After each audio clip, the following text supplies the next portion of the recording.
your car battery is absolutely going to die on you at the worst possible moment.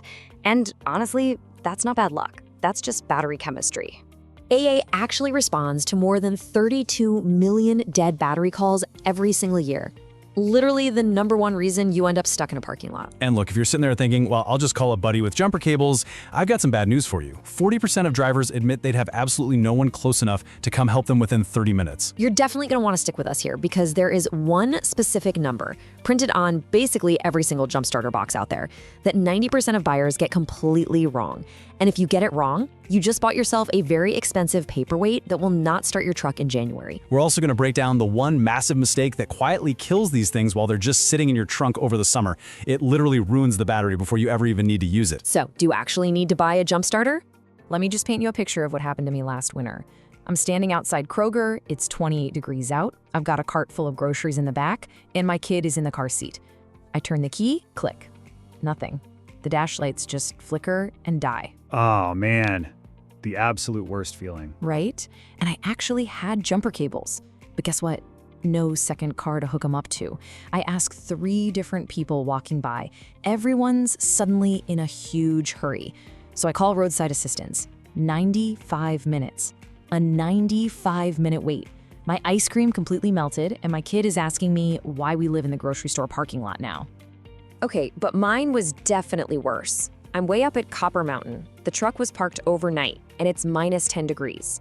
My F-150 with a 5.0-liter V8, the battery just completely gave up the ghost. Jumper cables were totally useless at that altitude because nobody could even get their truck close enough to mine on the ice. But my buddy happened to have a Hulkman Alpha85 stashed away in his ski bag. We plugged that little thing in, hit the button, and that V8 fired up in 3 seconds flat. That was the exact moment I stopped laughing at these little battery boxes.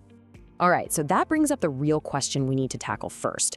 Do you genuinely need one of these portable packs, or can you just get by keeping a $20 set of cables in the trunk? Yeah, but here's the fatal flaw with cables. They require 2 things that you absolutely cannot guarantee in an emergency: a second working car and a stranger who actually knows how to not hook them up backwards and completely fry your ECU, your car's main computer. Exactly. A portable pack doesn't need anyone else, just you, the battery pack, and 60 seconds of your time. There's no dangerous spark show, and you don't have to go begging strangers for a favor.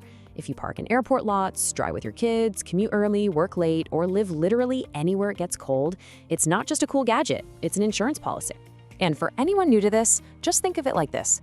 A jump starter does not actually charge your dead car battery. It bypasses it entirely for about 10 seconds with a massive surge of power, just enough juice to crank the starter motor. Spot on.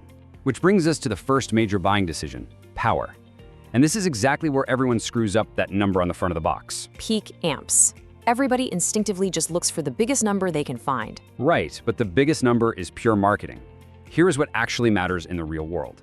Most 4-cylinder sedans, your Camrys, Civics, Corollas, they only need about 400 to 700 cranking amps. Step up to a V6 like an Accord or RAV4, you're looking at 700 to 1,000 amps. But if you're running a V8 truck, an F-150, or a Silverado, you are definitely going to want at least 1,500 to 2,000 cranking amps. Let's look at some real examples so this makes sense. Take the NOCO Boost Plus GB40. It's $99 at AutoZone or Home Depot. You get 1,000 peak amps, 24 watt-hours inside, and it's rated for up to a 6.0-liter gas engine and a 3.0-liter diesel. It weighs just 2.4 pounds for a standard sedan or a small SUV. Absolutely perfect. But it's going to be totally underpowered if you try to jump a massive diesel truck. Right, so if you have a bigger vehicle, you bump up to something like the NOCO Boost X GBX55. That one sits right around $174.95 on Amazon right now. For that, you're getting 1,750 peak amps and 46 watt-hours. It's rated to handle up to a 7.5-liter gas engine and a 5.0-liter diesel. So we're talking enough power to cover basically every half-ton pickup truck in America. Now, if you drive really big, you want the Hulkman Alpha85. It usually runs about $199 MSRP, but we see it drop to $130 on sale pretty often. 2,000 amps peak, 20,000 milliamp hours, which translates to 74 watt-hours. It'll start an 8.5-liter gas engine or a 6.0-liter diesel. And they claim you can get up to 60 starts on a single charge, assuming your car's battery isn't totally destroyed. Okay, hold on. 60 starts on one charge sounds completely insane. Well, yeah, those are lab numbers for sure. Real world, you're probably looking at maybe 15 to 20 solid jump starts. But honestly, that is still a crazy amount of power for a pack that small. Time to bust a quick myth here. Having more peak amps is not automatically a better thing. For example, there's a 6,000 amp AVAPOW A68 out there for $135 that claims it can start a 12-liter diesel engine. But listen, if you drive a Honda Civic, buying that 6,000 amp monster just means you're hauling around a heavier, much bulkier pack, and you're paying for way more power than you will ever actually use. Just match the amps to your specific engine. Don't blindly chase the biggest number on the shelf. Hey, remember earlier when we teased that one massive mistake that kills these packs while they just sit in your trunk? We are going to get to the solution for that in just a minute, but it actually ties directly into the second major factor you have to consider. Yeah, factor 2, overall battery capacity and charge retention. Honestly, this is the budget shopper's secret weapon right here. You really want to look at two specs: watt hours and how long the unit can actually hold a charge just sitting on a shelf. Take the NOCO GB40. It has 24 watt hours, and it'll hold its charge for about 12 months just sitting untouched in your glove box. So you charge it up once at Christmas, and it is still good to go the next Christmas. And that's proven, by the way. They literally have 124,000 reviews backing up that exact claim. But check this out. The AVAPOW is only $60, it packs 1,500 amps, 48 watt hours, and they actively claim 24 months of charge retention. That is 2 full years of standby power for $60. And if you step up to the Hulkman Alpha85, you get 74 watt hours. It just holds a ton more energy, which means it double duties as a massive power bank. You can recharge a dead iPhone 15 almost 4 times from 0 to 100% with that thing. Or look at the Fanttik T8 Apex. It runs around 89 to 129, also has 20,000 milliamp hours, 2,000 amps, but here's the kicker. It has USB-C power delivery at 65 watts, meaning it has enough output to charge a MacBook Air. That is a huge feature if you do a lot of camping or road tripping. Oh man, wait until you hear what happened when we brought in a cheaper unit that still uses old school micro USB for recharging. It took 8 hours to recharge from a wall outlet. 8. Yeah, this right here is exactly where you save a few bucks up front, but you pay for it in lost time. The GB40 still uses micro USB, so you're looking at 12 hours on a really slow charger, maybe 6 hours on a standard 1 amp block, or 3 hours if you have a 2 amp block. But the GBX55 with USB-C power delivery, 1.2 hours from 0 to completely full. And even better, if it's totally dead, just 5 minutes plugged into a 60-watt brick gives you enough juice for one emergency jump start. I'm not kidding, that 5-minute fast charge trick has personally saved me twice now. All right, here's where the technology gets really interesting. And if you happen to live anywhere that gets heavy snow or freezing temperatures, you really need to hear this. Because the more expensive packs, they aren't just giving you more amps, they're giving you specialized tech that actually functions when it's below freezing outside. Exactly right. Standard lithium batteries just die in extreme cold because their internal resistance spikes, but the Hulkman Alpha85S, the S version, which usually runs $299, has this insane feature they call preheat tech. It literally warms its own battery cells internally so it can still output full cranking power at -40 Fahrenheit. The NOCO GBX55 takes a different angle with its ultra-safe 2.0 system. It has active thermal monitoring that instantly shuts the unit off if it senses it's overheating. Plus, it's IP65 waterproof as long as the port covers are closed. So if you drop it on the snow, in a puddle, in the rain, it just keeps working. To be fair though, even for $99, you still get that IP65 waterproof rating on the base GB40. You also get spark-proof clamps or reverse polarity protection, meaning if you accidentally hook the red cable to the black terminal in the dark, the unit just beeps at you. It doesn't instantly weld itself to your car's fender. Moving on to factor 3, overall size and just ease of use. And trust me, this matters way more than you probably think it does. Think about those old school lead-acid jump boxes from back in the day, right? Something like the Stanley FatMax JCS. Absolute monsters. They weigh about 18 pounds. They usually have a built-in 120 PSI air compressor, but the thing is literally the size of a carry-on suitcase. I mean, sure, it works, and it's only $100, but you are definitely not stuffing that thing into the glove box of a Miata. Exactly. Now compare that giant box to the GB40. It's 7 inches long, 4 inches wide, and weighs under 2.5 pounds. My wife easily keeps hers tucked away in her center console. And the installation time, I actually timed it.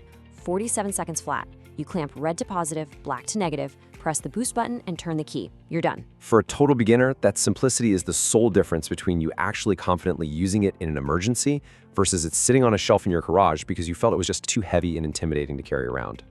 Factor 4 is all about extra features versus hidden costs. And honestly, this is where those multi-tool combo units get really sneaky. Well, because everyone loves a good combo unit.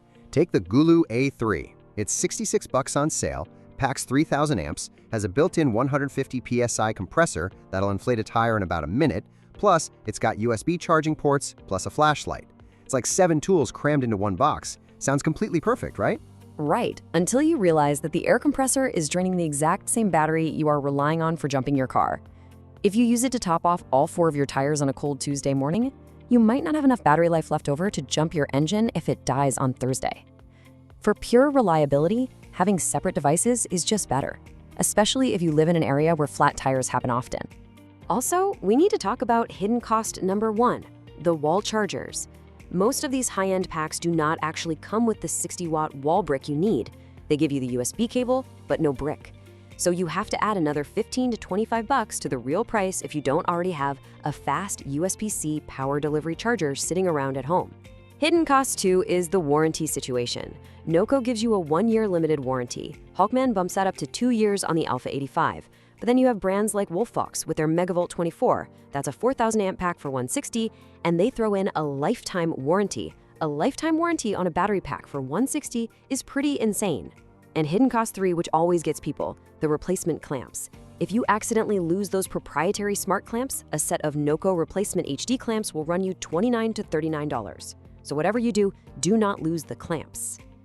So, did you know that leaving a lithium jump starter sitting at 100% charge, locked in a hot trunk that gets up to 130 degrees, can permanently destroy 20% of its total battery capacity in just 3 months? The rule is simple: heat kills lithium. And that finally brings us back to that massive summer trunk mistake we brought up at the start. Here is the actual trick. You need to store the pack at 70 to 80% charge, not 100. And then every 3 to 4 months, just top it back off. Do not leave it baking fully charged in the summer heat. And definitely don't let it sit completely dead all winter long. That one simple habit literally doubles the lifespan of your unit from maybe 2 years up to 4 or 5 years. Which brings us to factor 5, durability and real-world lifespan. Generally, lithium packs are going to last you 2 to 5 years, heavily depending on how well you treat them. Those heavy lead-acid boxes, like the classic Chlor Jan C66, they actually last a lot longer if you keep them permanently hooked up to a trickle charger in your garage. But again, they are super heavy, and they will permanently die if you ever let them sit completely discharged. Okay, let's rattle through the most common mistakes people make. Basically, the stuff we really wish we had known before we bought our very first jump boxes. Mistake number 1, buying way too little amp power for a big truck. You see a guy with a massive 6.7-liter Power Stroke diesel, he buys a little GB40 just to save $50, and then he wonders why his truck won't crank when it's 20 degrees outside. Listen, you need at least 2,000 amps for a big diesel engine, period. You need to step up to a GB70 for $199 or the Hulkman Alpha85.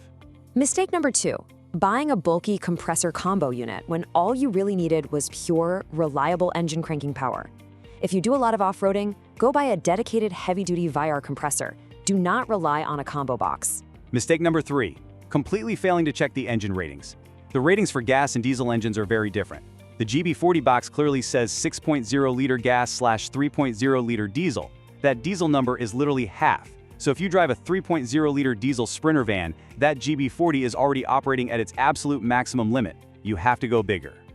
Mistake number 4, and honestly, this one is my personal favorite, thinking that a portable jump starter is going to magically fix a battery that is dead. Look, if your car's battery is originally from 2019, the casing is physically swollen, it's reading absolutely 0 volts on a meter, and it's covered in nasty black corrosion, there is no jump box on earth that will save it. A jump box cannot magically force a battery that refuses to hold electricity to suddenly start holding electricity again. Best case scenario, it gives you one single engine start so you can drive straight to AutoZone to drop $150 to $200 on a brand new replacement battery. And mistake number 5, never actually testing the unit before you're in an emergency. The very first time you pull this thing out of the box should absolutely not be at midnight while it's pouring rain. When you buy it, open it up, charge it full, and go do a practice clamp on your car's battery while it's still good, in the daylight, just to learn the sequence. It literally takes 2 minutes. So, keeping all of that in mind, do you actually need to buy one of these? Here is my final verdict, coming from the enthusiast side of things. Yes, absolutely, and I'm telling you, don't go cheap on this piece of gear. Pick up the NOCO Boost X GBX55 for $174.95. You get 1,750 amps, 46 watt-hours, USB-C 60-watt fast charging with that 1.2-hour recharge time. It's IP65 waterproof, it's got a 200-lumen flashlight with SOS mode, it has the ultra-safe 2.0 thermal tech, and it confidently covers up to a 7.5-liter gas engine. That one single box will handle handle everything from your wife's Honda Civic to your F-150 to your boat to your side-by-side out on the trails. When I am 2 hours away from any cell phone service, that is the exact box I trust. And here's my verdict from the practical, money-conscious side. Yes, you definitely need one, but you absolutely do not need to spend $175. If you are like most drivers out there, just commuting in a 4-cylinder sedan or standard V6, grab the AVAPOW A58 for $60 or grab the NOCO GB40 for $99. You get 1,500 and 1,000 amps respectively, they'll hold their charge in your trunk for a year or two, they weigh practically nothing. They will start your car without needing a second vehicle, and they easily save you the cost of a $150 tow truck. Now, if you do have a bigger truck or you live somewhere it snows heavy, just spend the extra $30 and grab the Fanttik T8 Apex at $89 to get those 2,000 amps and real USB-C. Whichever one you buy, just keep it at 80% charge. Top it off every time the seasons change, and I promise you, it will completely pay for itself the very first time you use it. Because the real question you have to ask yourself is, are you genuinely willing to risk a 95-minute wait out in the freezing cold? Or is it finally time to just upgrade what you keep in your